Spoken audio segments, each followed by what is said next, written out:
구약의 마지막 말라기 시대입니다. 예언자들의 메시지가 끝나고 예수님이 오시기 전 400년의 침묵이 있는데 그 침묵이 시작되기 전 기록되었던 책이 말라기. 말라기는 하나님께서 이스라엘 백성에게 전하신 마지막 경고이자 약속이 담겨져 있어요. 그리고 이 말씀이 오늘날 우리에게도 놀라운 도전을 주고 있어요. 어떤 이야기가 있는지 한번 살펴볼까요? 말라기서는 이스라엘 백성이 바벨론 포로에서 돌아온 이후 성전도 다시 세운 뒤의 이야기예요. 하지만 현실은 여전히 실망스러워요. 하나님의 영광은 어디에도 보이지 않고 외적인 세력은 여전히 강하고 백성들은 점점 신앙에 메말라져가고 무감각해졌거든요. 그때 하나님께서 말라기를 통해 6가지 논쟁의 형태로 말씀을 하세요. 이 논쟁들은 단순한 하나님의 말다툼이 아니라 하나님과 백성의 깊은 대화이기도 해요. 첫 번째, 내가 너희를 사랑했는데 백성들은 하나님의 사랑을 의심해요.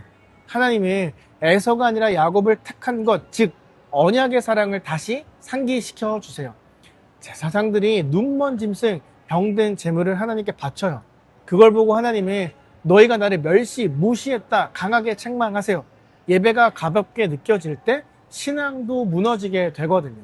세 번째, 너희는 언약을 깨뜨렸다. 백성들이 믿지 않은 이방 여인들과 결혼하고 아내를 버리기도 해요. 하나님의 언약을 가볍게 여긴 것, 하나님이 슬퍼하세요. 나는 이혼을 미워한다 라고 말씀하실 때 하나님의 마음이 드러나요. 백성들은 악한 자가 더 잘 된다며 하나님을 원망해요. 그때 하나님께서 내가 직접 심판하러 갈 거야 말씀하세요. 공의의 하나님이 반드시 오신다는 거죠. 11조 헌물, 하나님께 드려야 될 걸 드리지 않고 그냥 복만 바라는 행동을 보였던 거예요. 하나님은 너희가 나를 속였다 단호하게 말씀하세요. 하지만 회개하면 하늘 문을 열고 복을 쏟아주겠다 약속하기도 하시죠. 사람들은 하나님을 섬겨도 헛되다, 복받을 수 없다 라고 말해요.